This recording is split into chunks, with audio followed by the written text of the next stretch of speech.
As you all know that a brain is most important part in any animal or human being. Many functions of our body, our work, our walking, our singing, dancing and many other things such as breathing, sleeping, balancing and our movement. This all is controlled by our brain.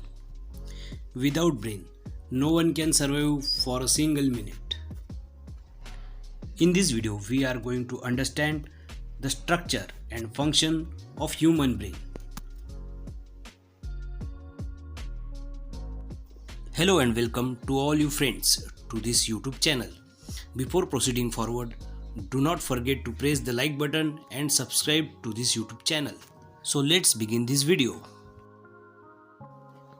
In this concept, we will first take the definition of human brain or brain. Brain is an organ of soft nervous tissues located in skull of vertebrates, functioning as the coordinating center of sensation and intellectual and nervous activity. After that, we will look towards nervous system classification. Human nervous system is divided into two types. First is central nervous system and second is peripheral nervous system. The central nervous system is further divided into two parts, brain and spinal cord, while the peripheral nervous system is also divided into two parts, cranial nerves and spinal nerves. In this video, we are going to focus only on human brain.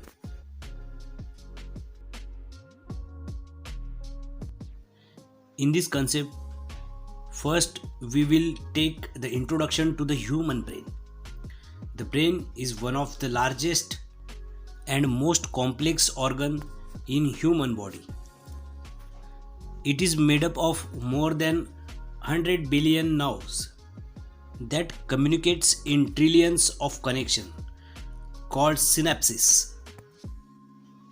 A brain is that organ that serves as the center of nervous system in all vertebrate and most invertebrate animals. It is located in the head, usually close to sensory organ for senses such as vision. As we know that any brain is most complex organ in that living body. In human, a cerebral cortex contains approximately 14 to 16 billion neurons and estimate number of neurons in the cerebellum is 55 to 70 billion.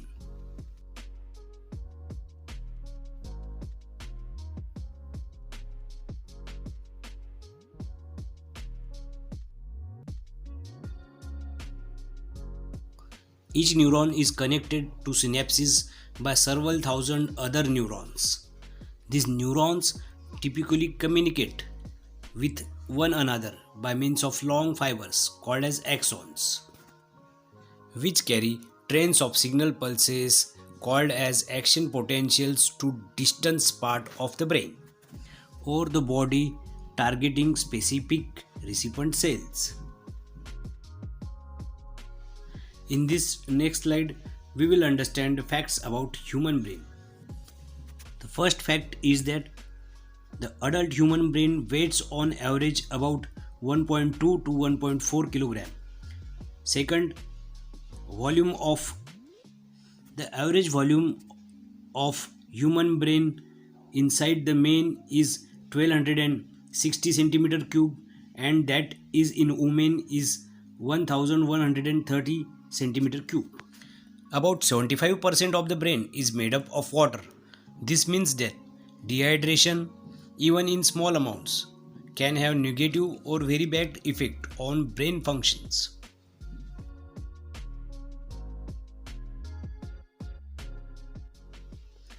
The fourth and next fact is that the human brain contains approximately 100 billion neurons. Your brain uses 20% of the oxygen and the blood in your body. The sixth fact is about speed of transmission. The fastest speed of transmission between neurons is about 250 miles per hour. The human brain structure is composed of three main parts. Number 1 is forebrain, number 2 is midbrain, and number 3 is hindbrain. As in this figure, we can see that the forebrain contains cerebrum, which is large part in this human brain. As you can see in this figure, the midbrain is shown by pink color and the hindbrain is shown by yellow and orange color. The parts of hindbrain are cerebellum, brainstem, pons and medulla. After that, we will understand the forebrain and its parts. Forebrain, it forms the greater part of the brain, which consists of three regions. Number 1, olfactory lobes. Second, cerebrum. And the third is diencephalon. First, we will take olfactory lobe. The location of olfactory lobe, as you can see, is below the cerebrum and upper side of nasal cavity, as you can see in this figure. Olfactory lobes. They are a pair of very small, solid, cube-shaped bodies widely spread from each other. They are visible only in ventral view of brain, as they are fully covered by cerebrum. Each olfactory lobe consists of anterior olfactory bulb and posterior olfactory tract associated with perception of smell.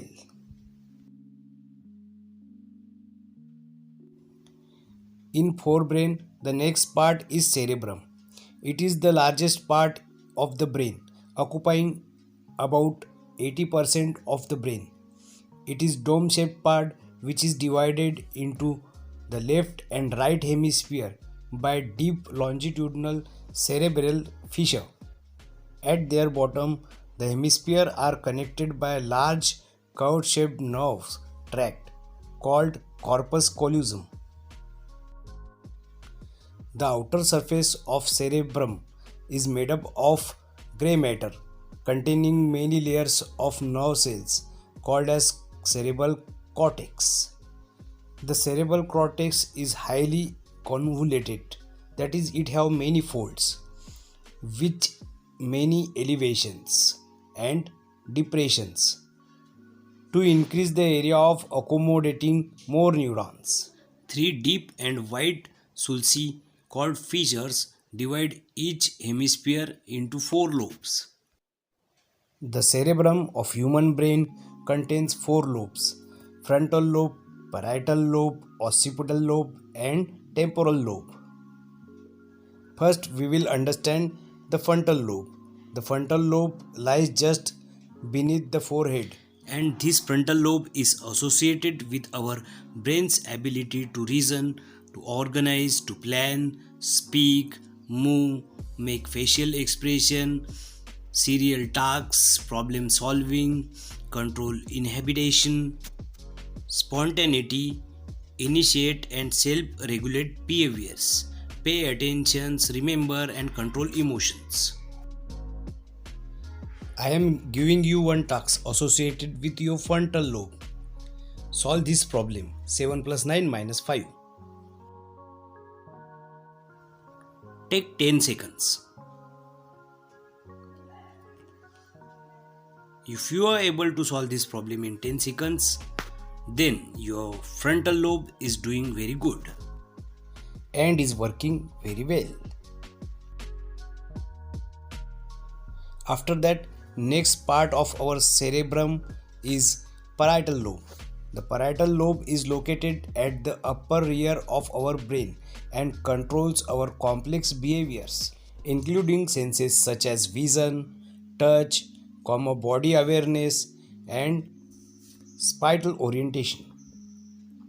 It plays an important role in integrating sensory information from various parts of our body, knowledge of numbers of their relations, and the manipulation of objects.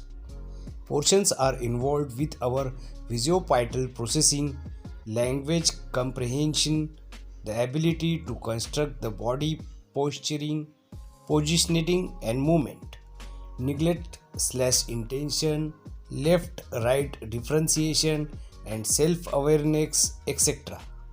All these functions are performed by parietal lobe. After that, we are going to consider occipital lobe. The occipital lobe is located at the back of our brain and associated with our visual processing such as visual recognition, visual attention, spatial analysis, that is moving in 3D world, and visual perception of body languages such as posture, expression and gestures. If you can see the things, recognize the things, and you can walk without any support, then your occipital lobe is doing very good function. After that, we are going to study the temporal lobe. The temporal lobe is located near our ears and is associated with processing of our perception and recognition of auditory stimuli, including our ability to focus on one sound among many, like listening to one voice among many at party, comprehending spoken languages, verbal memory, visual memory, and language production. This temporal lobe also handles general knowledge and audiographical memories. After that, we are going to look the structure between two cerebrum hemispheres. A deep furrow divides the cerebrum into two halves known as left and right hemispheres. And while the two hemisphere looks almost symmetrical, each side seems to be functioned differently. The right hemisphere is considered our creative side and the left hemisphere is considered our logical side. A bundle of axons called the corpus callosum connects the two hemispheres. After that, we will look towards third part of our forebrain, that is diencephalon. Diencephalon, or it is also called as interbrain. It is the region of vertebrate neural tube that gives rise to posterior forebrain structures. In development, the forebrain develops from prosencephalon, the most anterior vesicle of the neural tube, that later forms both diencephalon and telencephalon. In adults, the diencephalon appear as the upper end of the brainstem, situated between the cerebrum and brainstem. This image shows us the location of diencephalon in human brain. That violet spot is nothing but diencephalon. Diencephalon is made up of four distinct components. Number 1, thalamus. Number 2, subthalamus. Number 3, hypothalamus. And finally, epithalamus. Subthalamus receives afferent connections from the substantia nigra and striatum and regulates the skeletal muscles movements. Thalamus, either of two large ovoid structure of grey matter within the forebrain that relay sensory impulses to the cerebral cortex.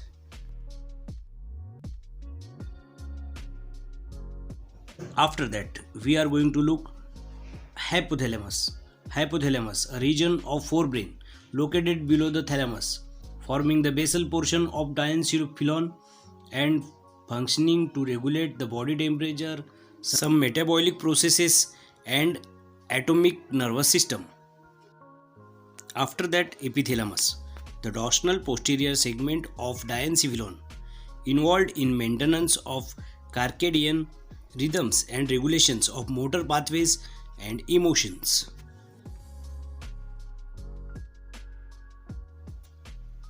After that, we are going to study second part, that is midbrain.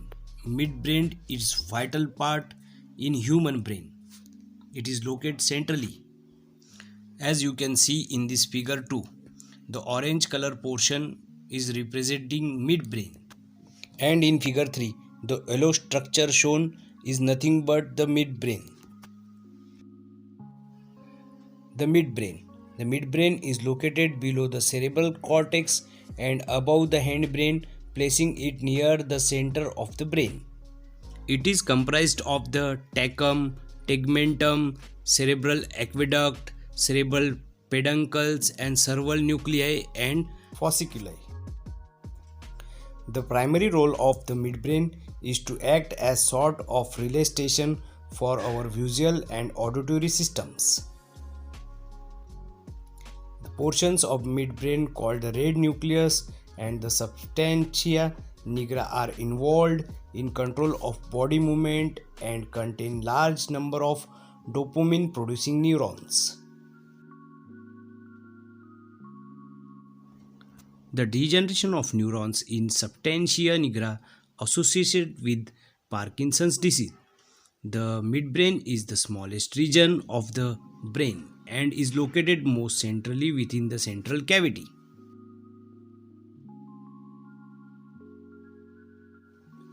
After that, we are going to understand limbic system, the important part of our midbrain. The limbic system is often referred as our emotional brain or childish brain. It is found buried within the cerebrum and contains the thalamus, hypothalamus, amygdala, and hippocampus. After that, thalamus. The primary role of thalamus is relay sensory information from other parts of brain to cerebral cortex. The next part of our midbrain is hypothalamus. The primary role of the hypothalamus is to regulate various functions of the pituitary gland and endocrine activity as well as somatic function. Example, body temperature, sleep, appetite. Our next topic in midbrain is amygdala.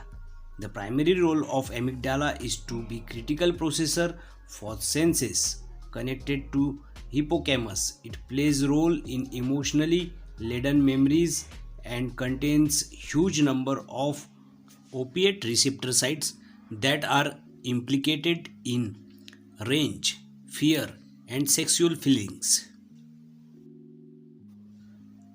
Our next point in the study of midbrain is hippocampus. Hippocampus is another important part in midbrain. The primary role of the hippocampus is memory forming, organizing, and storing information. It is particularly important in forming new memories and connecting emotions and senses such as smell and sound to memories. This image shows the actual location of hippocampus and amygdala in your brain. Next, after that, we will look towards pituitary gland. Pituitary gland. The primary role of pituitary gland is an important link between nervous system and endocrine system. It releases many hormones which affect growth, metabolism, sexual development, and the reproduction systems. It is connected to the hypothalamus and is about the size of pea. It is located in the central of skull, just behind the bridge of the nose. This image shows the structure and location of pituitary gland. Then finally we have come to our third part of human brain, that is hindbrain. You can watch in the figure the structure of hindbrain. The violet color structure on right side is cerebellum, and the structure shown by red color in this figure is nothing but pons. The medulla is just below it. Now look carefully in this figure. The hindbrain is the below structure which is shown in yellow and orange color.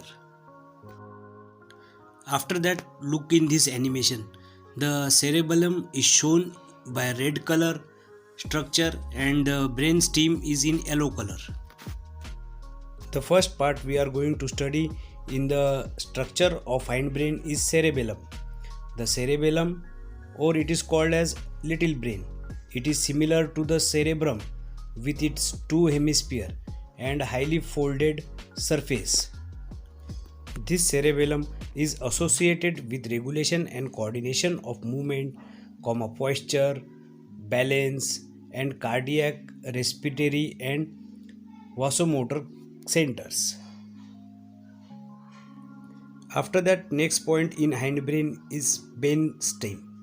The brain stem is located beneath the limbic system. It is responsible for vital life functions such as breathing, heartbeat, and the blood pressure. The brain stem is made up of midbrain, pons, and medulla. The next part in the hindbrain is pons. The primary role of the pons is to serve as a bridge between various parts of nervous system, including the cerebellum, the cerebrum.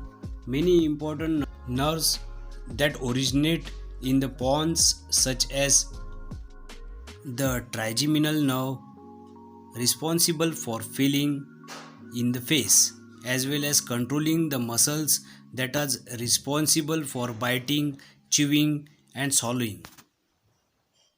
It also contains the abducens nerve, which allows us to look from side to side, and the vestibular cochlear nerve, which allows us to hear.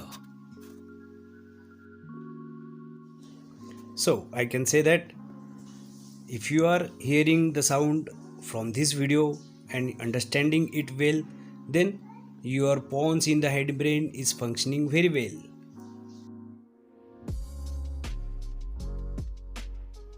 In this next slide, some more information is provided about pons as the part of brainstem.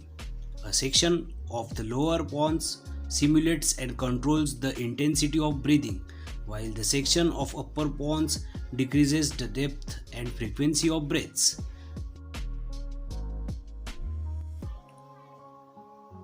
The pons is also associated with the control of sleep cycles and controls respiration and reflexes. It is located above the medulla, below the midbrain, and just in front of cerebellum. In this image, you can see the location of pons in human brain.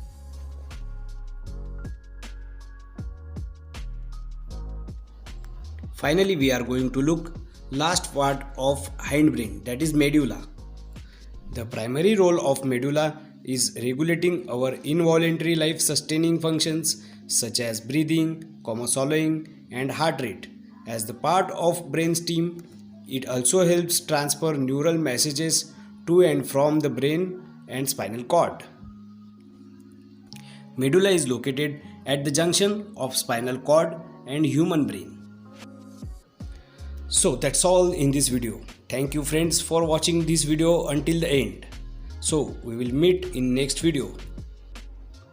Please do not forget to subscribe this YouTube channel.